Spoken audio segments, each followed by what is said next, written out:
आऊज़ु बिल्लाहि मिनश्शैतानिर्रजीम बिस्मिल्लाहिर्रहमानिर्रहीम। दोस्तों, आज हम जानेंगे सिलीनियम 3x के बारे में।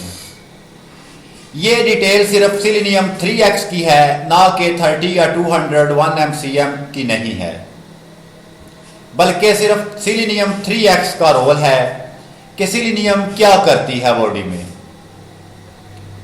बेसिकली सिलीनियम जो है टेस्टिकुलर टिश्यूज में भारी मिकदार में पाई जाती है। सबसे हम पहले role of selenium in male reproductive system पे जाते हैं कि सिलीनियम का मर्दाना तौलीदी अज़ा पे क्या असर है। क्योंकि सिलीनियम टेस्टिकुलर टिश्यू में भारी मिकदार में पाई जाती है, जो मेल फर्टिलिटी, हेल्थ और स्पर्म क्वालिटी की जिम्मेदार होती है। मेल रिप्रोडक्टिव टिश्यूज की डेवलपमेंट के लिए ज्यादा से ज्यादा सिलीनियम की मिकदार की टेस्टिस में जरूरत होती है। इसकी कमी बेशी से डेवलपमेंट अबनॉर्मल होती है। दोस्तों, इसकी कमी बेशी अबनॉर्मलिटीज ऑफ स्पर्माटोजोआ का सबब बनती है, यानी कि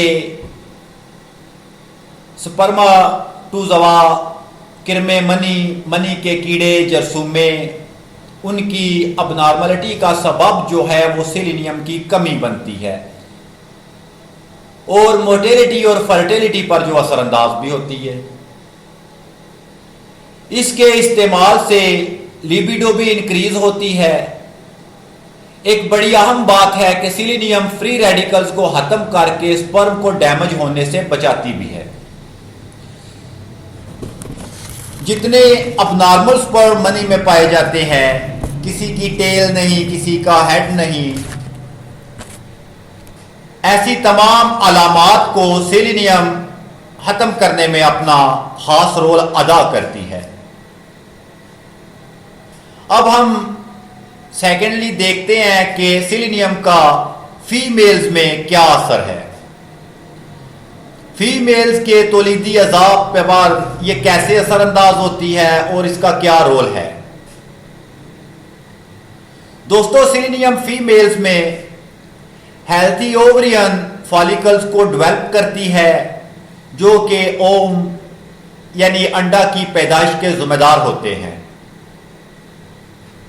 बाज खवातीन ऐसी हैं जिनमें इनफर्टिलिटी की वजह थायराइड ग्लैंड्स की प्रॉब्लम भी होती है।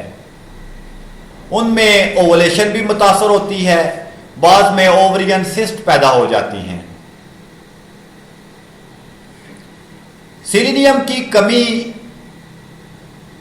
सिंथेसिस ऑफ थायराइड हार्मोन को डिक्रीज कर देती है, यानी कि सिलीनियम की कमी से इसका लेवल बॉडी में लो होने से सिंथेसिस ऑफ थायराइड हार्मोन मिकदार में कम होते हैं, जिसकी वजह से T3 T4 का लेवल भी डिक्रीज हो जाता है और मरीज हाइपोथायराइडिज्म का शिकार होता है। हाइपोथायराइडिज्म की मरीज औरतों में अक्सर मोटापा देखने में आया है और इनमें फैट्स भी ज्यादा होती हैं। ऐसी खवातीन की इनफर्टिलिटी या ओवरियन सिस्ट के लिए सिलीनियम का इस्तेमाल कराया जाना बहुत जरूरी है। यह डिटेल सिर्फ सिलीनियम 3x के बारे में है। जितनी भी डिटेल बयान की गई, इसमें सिलीनियम 3x 4 टैबलेट्स दिन में 3 मरतबा इस्तेमाल करवाई जानी चाहिए। अक्सर इनफर्टिलिटी के केसेस जो हैं वो सिलीनियम डेफिशिएंसी की वजह से हैं और सिलीनियम 3x के इस्तेमाल से तमाम की तमाम अलामात दुरुस्त हो जाती हैं। आपसे गुजारिश है कि हमारे चैनल को सब्सक्राइब कर लें और बेल आइकॉन को क्लिक कर लें ताकि हर आने वाली वीडियो की इतला आपको बर वक्त मिलती रहे। वीडियो पसंद आने की सूरत में लाइक करें और दोस्तों में शेयर करना ना भूलें। फी मानिल्लाह, अल्लाह हाफिज।